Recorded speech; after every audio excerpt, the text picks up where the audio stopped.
I'm currently off the rocky coast of Maine, heading toward the Island of Matinicus, alone. Up next on the FMV Archive, Killing Time, the November 1995 release game. Nope, not the 3DO version. We are doing the updated Killing Time Resurrected by Night Dive Studios in December of 2024. This game came out. Limited Run Games also did a physical copy edition of this one. 3DO Studios designed this specifically for the 3DO system, which kind of flamed out very quickly. They sold the rights to the game to Acclaim. Acclaim was going to release this on Sega Saturn and PlayStation. They even had a release date and box art for it, which, speaking of, this game for the 3DO has some of the best box art ever. I absolutely love it. Unfortunately, those PlayStation Saturn games, even with the release date and even being prompted in a couple magazines, was never actually released. And now with the 2024 release, you can play us on good old games, you can play us on Steam, you can play us on the Switch, Xbox, PlayStation. If you have something that plays games, you can play this game. 30 years ago when this came out, the reviews were mixed. Some people thought it was a good example of Doom. Some people thought it was an absolutely terrible ripoff. Some people really liked the story. Some people hated the story. When the game was re-released in 2024, same mixed reviews. Some people thought it was a great port. Some people thought, we could have left this one alone. I'm not leaving it alone. I'm giving it my 10-point system to find out if this is a game that you should be playing. We're going to start with number one, story. Okay, this story is really weird. You're an Egyptologist.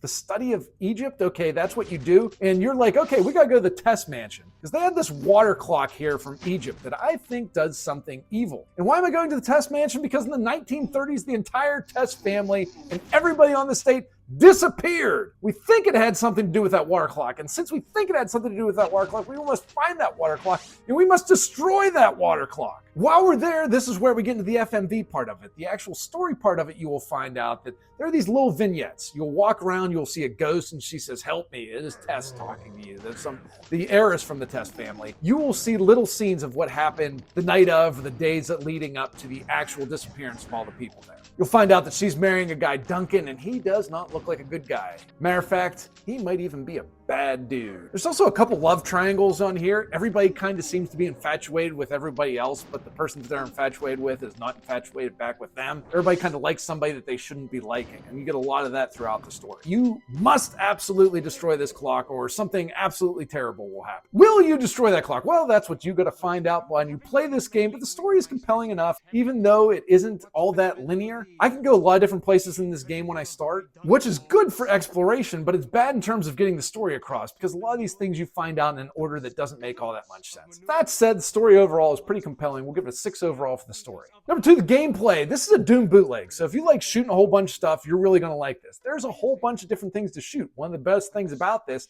is the variety of enemies that you come across, and there are a ton of these enemies that you have to shoot. The nice thing about it, too, is you get tons of ammo and tons of different guns to shoot these enemies with, so it always kind of stays a little bit fresh. What sucks about it is the mind-bendingly hard search for these keys and these other little things that you need to get. They kind of look like beetle wings, and you need to collect these to open up a gate. You're finding stuff a lot in this game, and it gets super annoying because I don't know where to go to find this. I don't know if I've found everything I need in this part of the map. A lot of things would have been helpful. Color-coded doors on the map, so I know, okay, that's the purple door, so I have to find the purple key to open that door. Where the hell's the purple key? I don't know where the purple key is. So I need to scour the entire estate, everywhere of this, to find this purple key, and I have no direction on where to go for it. Should I even be looking for the purple key first? Maybe I need the yellow key to get to the purple key. Very hard to figure out where to go on this one, and that drags on the gameplay. The shooting is fun. When you kill stuff, they stay dead and they don't come back. They don't reanimate, which is huge because you're going to be going back and forth. Incredibly frustrating, but the gameplay is really tight. Controls work great. 4 overall for the gameplay, just because it is a bitch to find all that stuff. Number 3, the look and the graphics. I think this is the best part of the game. The textures are pretty good for updating a 1994 game. I really like that. The map is really easy to navigate on it. I think the map is well laid out. A lot of it looks the same. Again, this is 1994. I know we're updating it here, so they did pretty darn good, I think, with what they had to work with. But you'll find a lot of areas, especially you'll get lost just kind of turning in a circle. Is that the room that I came from? Or you're going to be looking at the map a whole bunch on it. Tons of enemies, and the enemies are pretty cool. Clowns, skeletons, 1930s bad guys in it. I think everything looks really good. I think the graphics are absolutely phenomenal for this re-release. Nice job, Night Dive Studios. 10 overall for looking graphics.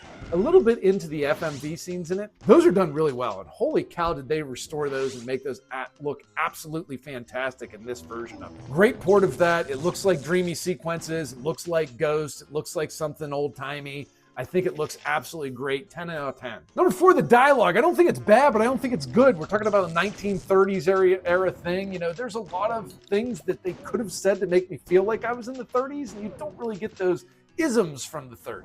Nobody used terms like moxie, look at the gams on that dame over there, this joint is jumping.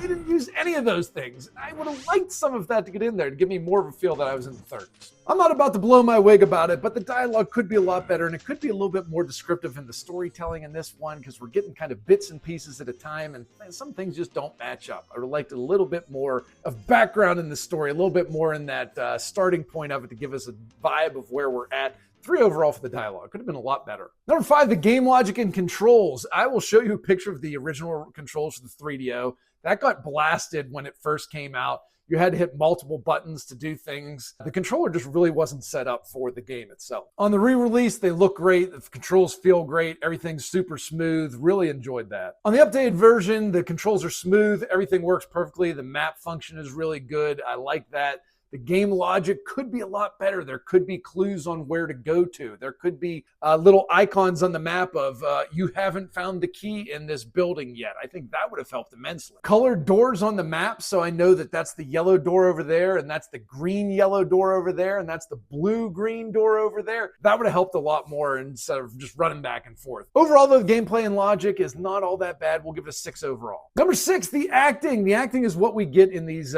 vignettes as we're playing the game from these ghosts that are kind of reliving the moments from the 1930s in there. We also get a very terribly delivered prologue at the beginning of the game and at the end of the game, and a little epilogue from our main character. One of the driest voices ever. You have great voice work for everything else, but those are absolutely terrible. The acting is pretty community theater. It's not all that good. Doesn't come across all that great. We'll give it a 3 overall for the acting. Number 7, direction and cinematography. I think it's pretty cool. Embedding these memories into the actual game.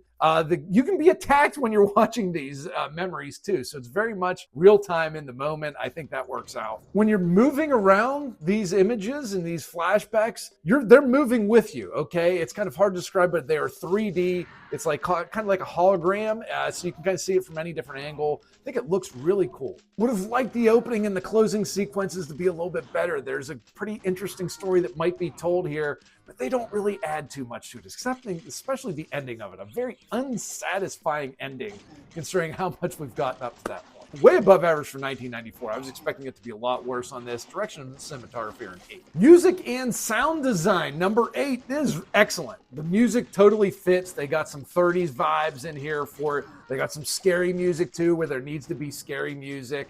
And the voice, the sound is absolutely perfect on this with the voice acting. Crystal clear. Night Dive, great job on porting that over. I've said that a couple times, but man, it is fantastic. Music and sound design, absolutely perfect for a remaster. 10 overall for that. Number 9, Inventiveness. What's new in this? FMV and an FPS first-person shooter. That's pretty new. Don't see that too much. Get a little bit of that with Crypt Killer, but Crypt Killer is more of the cutscenes in between. This is actually embedded into the game. Don't see that often. Some RPG elements to it. I'm looking for a whole hell of a lot of stuff there. I am finding items, and if I don't find that item, damn it, I am stuck. Minus points for being an absolute Doom ripoff, but hey man, everybody was ripping off Doom back in the day. 8 overall for Inventiveness. The FMV in it really adds a different layer to this game. Number 10, fun. I must admit, when I was younger, I really wanted to play this game. I thought it looked awesome. That box art drew me in, but I didn't have a 3DO, and none of my friends had a 3DO, so I couldn't play it, so I was super excited when I saw this got re-released. Playing it, if you could find the keys easier, if you could find the pieces you needed to open up the gate at the end of the game easier, this game would be really good, but that just looking around,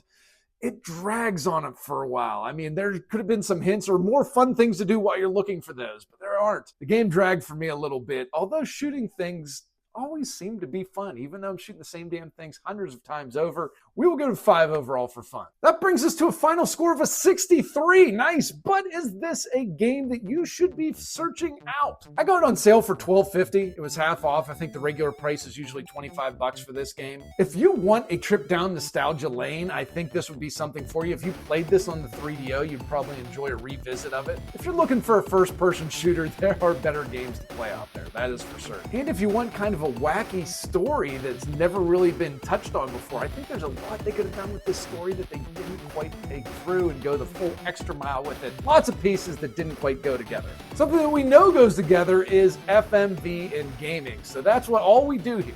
So if you like this video, or you want to see more, or you want to go through our treasure trove of reviews, gameplay walkthroughs, updates on games, all that type of stuff, we have that all here. Nothing but FMV gaming. So thank you. Have a great one.